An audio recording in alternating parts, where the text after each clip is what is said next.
Bienvenue à Shibuya. Voici tout ce que vous devez voir et faire. Surtout bien sûr si vous ne restez pas très longtemps à Tokyo. Vraiment Shibuya est l'un des quartiers les plus importants à faire et à voir de jour ou de nuit. Donc regardez ce qu'on vous a concocté. Alors ce qu'il faut savoir déjà en premier lieu, Shibuya, pour y accéder... Shibuya est sur la Yamanote Line, à 25 minutes à peu près de la gare de Tokyo, à 7-8 minutes de la gare de Shinjuku. Donc il est assez facile d'accès. Voilà, il est central. C'est un point d'accès où il y a un petit peu pas mal de trucs que vous pouvez faire à pied, etc. Alors nous, on a indiqué justement la Yamanote pour les personnes qui ont le Japan Rail Pass, où la Yamanote, c'est ce qui vous permet de faire le tour de Tokyo. Donc on s'est axé là-dessus, mais bien sûr, il y a plein d'autres trains, plein d'autres endroits où vous pourrez accéder à Shibuya, en fait. C'est ça, c'est une gare immense.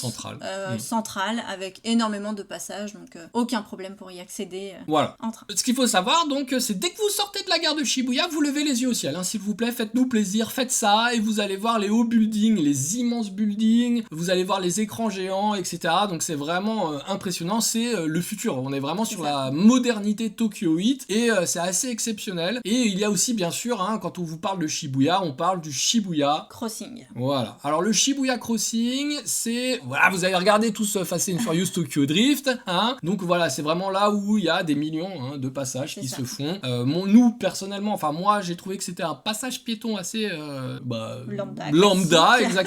Mais il faut prendre de la hauteur. Donc si vous prenez de la hauteur, donc je vais vous conseiller peut-être 3 endroits où le voir de haut. Donc vous avez dans le premier lieu le Starbucks, dans le Tsutaya, l'immeuble Tsutaya. Donc vous avez Starbucks au premier ou au deuxième étage. Par contre, il faut consommer pour pouvoir le voir de plus près, pouvoir vraiment l'admirer à un moment. Ouais, parce que c'est des Américains, Starbucks Coffee, ok, ils ont compris le deal. Donc en fait c'est simple, vous prenez un café, une boisson, quoi que ce soit, et après ça vous permet d'accéder, vous faites le tour et vous accédez à une grande baie vitrée où vous voyez le crossing. Ce qui est important aussi à faire là-dessus, c'est que vous montez un petit peu sur les étages. Il y a nous, vous voyez les images, on est tombé sur un shop spécifique. C'était la sortie de Pokémon ZA. Donc il y avait tout un magasin spécial, enfin tout avec un événement. Avec des cartes géantes, voilà, ils avaient fait un événement spécifique, donc là ce sera peut-être pas que du Pokémon, ça sera peut-être autre chose et tout, mais en fait c'est des pop stores, des trucs qui vous mettent en fait, où là c'était les cartes et tout ça, donc libre à vous d'aller dans les étages supérieurs, il y a une grande librairie et tout aussi, c'est très joli, beau, mais voilà, c'est la partie payante. Ensuite vous pouvez aller au Magnet, c'est le grand immeuble qui est juste en face. Au Magnet, au 6e étage, vous avez 2 magasins sur lesquels il y a des fenêtres,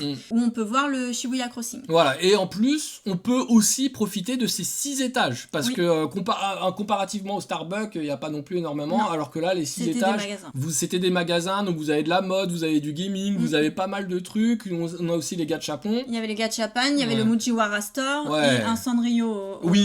Sanrio. Vous pouvez mêler l'utile à l'agréable. Exactement. Alors voilà, ça c'est cette partie-là, mais c'est un petit carré, donc là on a la vue payante, la petite vue, et on a la 3e. Qui est le pont de la gare. Donc si vous allez directement sur le pont de la gare, vous pouvez le voir aussi de haut et admirer toutes ces milliers de personnes qui sont en train de traverser ce passage piéton. Mais c'est important, parce que ça fait partie du choc culturel du Japon, et effectivement, et c'est vrai que voilà. On en parle comme si on était des gars blasés, tu sais, du style on l'a vu, c'est bon, ça y est, etc. Mais non, en fait, non, c'est quand même assez impressionnant. En deuxième lieu, bien sûr, avec Shibuya, quand vous sortez de la gare, c'est la statue de Hachiko. Hachiko, c'est notre petit chien fidèle qui accompagnait son maître, qui allait le chercher tous les matins ou tous les soirs, qui allait le retrouver à la gare, et une fois que le maître est mort, le chien continuait à aller le chercher. C'est très mignon, il y a un film avec Richard Gere là-dessus. Et donc la statue, c'est une effigie, c'est un emblème de Tokyo, de Shibuya, et vous voyez la queue pour les gens qui prennent en photo. Et pour les Japonais, c'est un lieu de rencontre. Je sais qu'ils se donnent rendez-vous souvent sur ce point-là, donc c'est vraiment emblématique du quartier de Shibuya.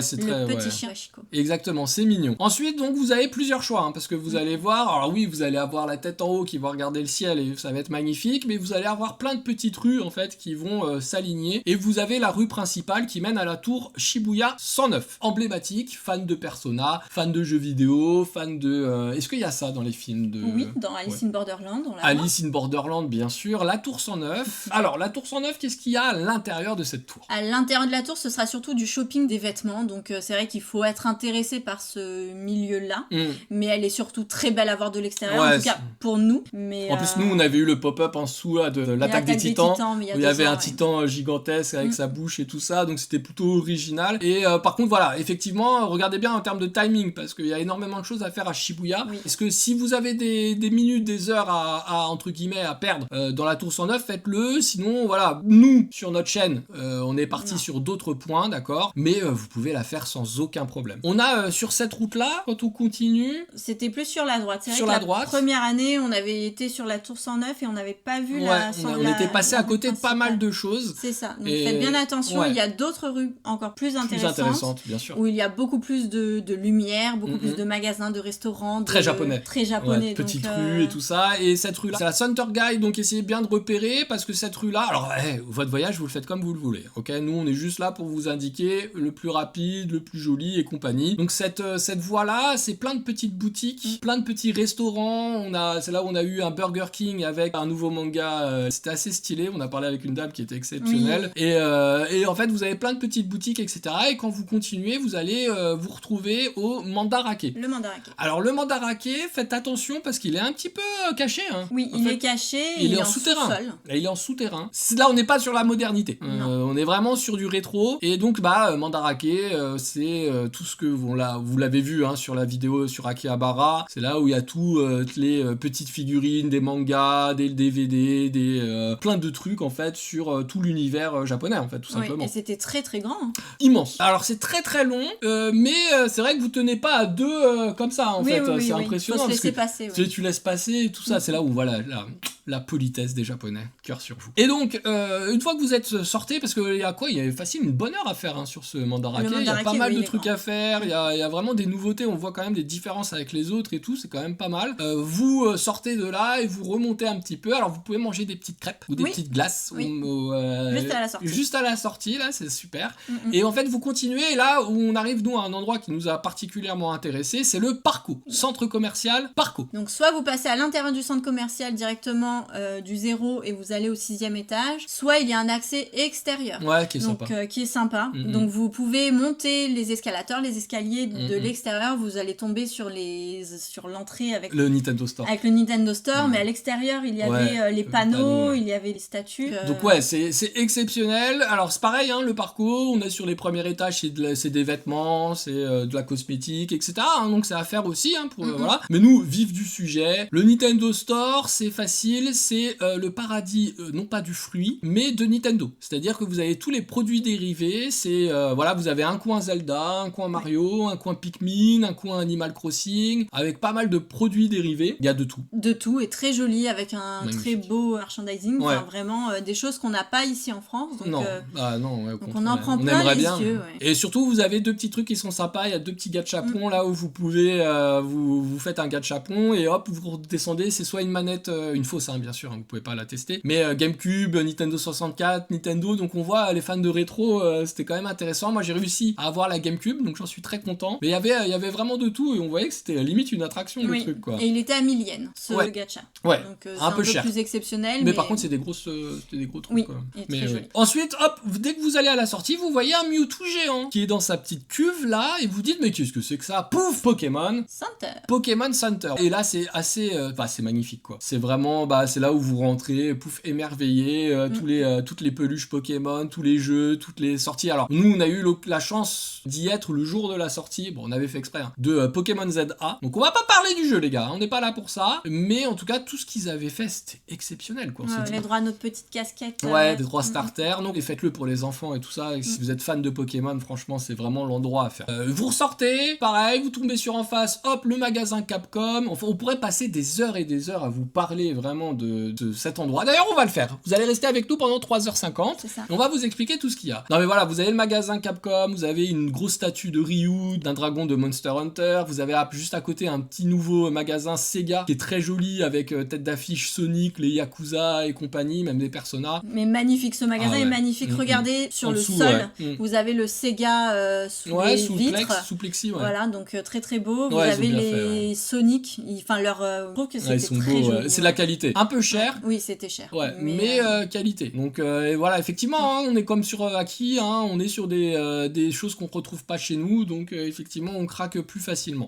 Donc une fois que vous êtes sorti en fin de journée, vous avez passé vos 4h50 au parco, vous ressortez, et là, qu'est-ce qu'on fait? Là, nous, on était allés manger des pancakes. Ah oui, les fluffy. Les pancakes fluffy. Donc on est allé manger les pancakes fluffy au Flippers, un restaurant qu'il y avait pas très loin du parco. Exceptionnel. Ouais. Notez bien hein, l'adresse, le nom, Flippers. C'est pas très loin du parco, mais on avait un petit peu d'attente. On a attendu pas mal. Oui, on a attendu longtemps. C'est le point Instagram. Oui, c'est ça. Mais c'est bon, c'est délicieux. Je me suis régalé, toi. C'était très bon aussi. Voilà, effectivement. Donc vraiment, un truc à faire. Si vraiment vous êtes en fin de journée, nous en plus, il y avait les enfants qui avaient faim, etc. Donc on a trouvé, on y est allé, on s'est régalé. C'était vraiment un super moment. La petite pause goûter. Donc voilà, quand vous ressortez de tout ça, il y a un Disney Store. Donc c'est plutôt facile à voir. Vous avez c'est la maison. Enfin, c'est une maison Disney. De l'extérieur, la devanture du magasin Disney Store est vraiment très typique. Ouais, c'est mignon. Ouais, donc, ça paye pas de mine quand on rentre, mais au final, il y a plusieurs étages. C'est immense. Madame a dépensé ce qui nous restait de la journée. Non, mais vous avez aussi des peluches Mickey ou Minnie, enfin des peluches de Disney spécifiques à Shibuya. Donc ouais, franchement, hyper original. Et puis c'est pareil, en fait, dès que vous ressortez, c'est tellement de choses à voir, à faire. Il y a un Labi aussi, c'est une sorte de Fnac un petit peu. Vous avez le Don Quirote. Le Don Quirote, pour ceux qui ne connaissent pas, vous allez connaître quand vous allez au Japon et vous allez y passer votre vie, d'accord? C'est sur, pareil, 6 étages. C'est un peu comme le Mandarake, c'est assez étriqué. Mais vous avez du cosmétique, vous avez de la bouffe, hein, tout simplement. Oui. Cosmétique, jeux vidéo, maquettes, des vêtements, des trucs souvenirs, etc. Souvenirs. C'est exceptionnel avec cette petite musique Don Quirote là, on l'écoute. Ok. Voilà, il faut s'accrocher, c'est assez bruyant. Ouais, mais c'est sympa. On kiffe, on la connaît par cœur. Hein. Dès qu'on en voit, on rentre dedans et on passe c'est génial. Alors, un Don Quirote, pour anecdote, j'ai trouvé moi le Super Mario et Luigi à 16€ là-bas dans un Don Quirote. Alors, pas celui de Shibuya. Celui de Shibuya, vraiment, si vous n'avez l'occasion d'en faire qu'un seul et que vous y êtes, allez-y. Mais si vous faites d'autres quartiers, il y en a des Don Quirote, il y en a dans tous les quartiers. Ouais. Si vous faites le Tokyo Dome, on en parlera aussi. Le Don Quirote est super là-bas. Oui. Il est pas grand monde et tout ça, donc c'est vraiment exceptionnel. Mais c'est là trop de monde. Dans celui de Shibuya, c'était infernal. C'est vrai qu'il y a énormément de monde et c'est pas celui dans lequel on veut faire nos achats. Après, c'est vrai que si c'est le seul moment de votre journée ou de votre voyage où vous pouvez faire un Don Quirote, allez-y. Mais sinon, allez dans un autre quartier un peu plus secondaire et vous passerez un meilleur moment. On en parlera, on fera d'autres vidéos, bien sûr. N'hésitez pas à vous abonner, à liker, à partager, à tout ça. Pourquoi ? Parce qu'on va parler aussi des autres quartiers. Et vraiment, si le format vous intéresse, ça serait vraiment agréable pour nous que vous vous abonniez, que vous commentiez. On commence déjà à avoir des personnes qui nous en parlent et merci beaucoup. Oui. Ça, on adore ça. Donc merci, posez toutes vos questions. Et donc on revient donc sur Shibuya. On a vraiment 2 systèmes, le jour et la nuit. En fait, nous, on a eu la chance de faire Shibuya sous le beau temps, sous la pluie, 2 jours, 2 nuits, avec la brume. Et on a fini notre journée vraiment dans un point qu'on a particulièrement apprécié, qui est le Miyashita Park. Exactement. Alors, le Miyashita Park, on est encore sur du centre commercial. Vous allez nous dire, il est énorme aussi. C'est blindé, donc il y a beaucoup de centres commerciaux et compagnie. En même temps, c'est Tokyo. Mais vous allez tout voilà, vous allez tout en haut. On n'y est pas allé pour le centre commercial. On y est vraiment allé. On n'avait plus rien. On était fini. C'est ça. On y est vraiment allé pour le rooftop. Ouais. Le rooftop exceptionnel. On a fait une musique sur une de mes vidéos dessus où on voit les Japonais, les Japonaises faire leur TikTok et compagnie. C'est impressionnant à voir. Ouais. On avait un spectacle cubain, je crois. Pérou. Un spectacle péruvien qui était au bout du truc où il y avait de la musique péruvienne. C'était très festif, très jeune. C'était vraiment très marrant. Mais le plus impressionnant, c'était le nombre de filles qu'il y avait, donc des adolescentes, par 2, en train de faire des TikTok, en train de faire des danses. Enfin, c'était vraiment le rendez-vous des jeunes pour leurs réseaux sociaux. Donc c'était très impressionnant et c'était très sympa à voir. Bah ouais, c'était fun. Alors il y avait une personnalité un peu connue apparemment, puisque c'est lui était la personne qui allait parler. Interviewé, et il était assez reconnu, etc. Donc moi je lui dis, les gars, moi je suis IQ, je suis youtubeur, et il m'a pas reconnu. je le comprends. Mais en tout cas, voilà, c'était vraiment assez exceptionnel à faire. Vous vous asseyez, vous profitez, etc. C'était vraiment plutôt cool, plutôt bon vivant. Et ça permet de voir justement la modernité, comment les jeunes sont, etc. Les réseaux sociaux, on connaît tous. Mais c'est vrai que c'était vraiment à faire. Ouais, c'était impressionnant et c'était vraiment vivre dans le cœur des Japonais. Même notre fils est allé en parler à certaines japonaises. Il est allé draguer celui-là. Mais en tout cas, et pas un étranger, pas un gaijin. C'est-à-dire qu'il y avait effectivement que des japonais. Pourtant, c'est plutôt connu, parce que sur internet, on en voit, etc. Mais nous, on a eu la chance, j'irai pas dire ce mot-là, mais d'être vraiment entouré que de locaux, de japonais, vraiment de Tokyo, quoi, de Shibuya. Et c'était vraiment excellent. C'est vrai que c'est impressionnant à voir, à faire et à vivre, parce qu'on est vraiment là sur un quartier moderne de Tokyo, effectivement surtouristique. Donc voilà, le Don Quirote, vous faites 3 pas, ça devient même être fatigant. Mais bon, par contre, il y a quand même là le Miyashita Park où vous avez la possibilité de vous retrouver tout seul face aux Japonais, vous asseoir et d'être chill, tranquille. Et ça, c'est agréable. Est-ce qu'on a d'autres trucs à indiquer ? Il y a aussi, si vous voulez, la Shibuya Sky. C'est vraiment un point de vue en hauteur des hauteurs de Shibuya. C'est 15 € l'entrée, c'est moitié prix pour les enfants, c'est à voir, à faire. Alors attention, parce que quand on parlera de Shinjuku, on vous dira qu'il y a un point très en hauteur qui vous permet d'avoir un aperçu de tout Tokyo qui est gratuit. Gratuit. Donc voilà, si pareil, on est encore dans le même process, si vous n'êtes qu'à Shibuya ou si vous n'avez pas le temps ou quoi que ce soit, ça vaut le coup de dépenser 15 balles par personne pour y aller, etc. Mais sachez que si vous passez un plus de temps et que vous allez dans d'autres quartiers, moi je vous invite vraiment à faire celui de Shinjuku. On en parlera sur une prochaine vidéo. Et voilà, c'est vraiment les trucs à faire. Par contre, c'est très très beau. Alors, il y a énormément d'autres points à voir, ok ? Ça, c'est vraiment chacun. Nous, on vous a noté les principaux, parce que voilà, la vidéo va pas durer 6h50. Mais si vous avez une journée à faire à Shibuya, nous, c'est ce qu'on conseille. Parce que vous avez vraiment un visuel sur beaucoup de choses. N'hésitez pas, vous, à nous dire si vous avez d'autres coins à faire, à voir, etc. Parce qu'on sait qu'il y en a. Nous, on va vous laisser. On va vous laisser profiter de votre petit voyage. N'hésitez pas à, comme je l'ai dit tout à l'heure, nous indiquer, nous poser des questions, voilà, mettre un petit j'aime et compagnie. Ça nous fait plaisir. Ça nous fait plaisir. On est des mendiants d'amour et de recherche de personnes qui vont au Japon. Donc merci à vous, merci d'avoir suivi cette vidéo. On se revoit sur une prochaine, bien sûr. On va parler de quoi, on sait déjà ? Peut-être à Sakusa ? Peut-être à Sakusa, comme ci, comme ça. Je la tente. Je l'ai tenté. Voilà, merci à vous et on vous dit à la prochaine.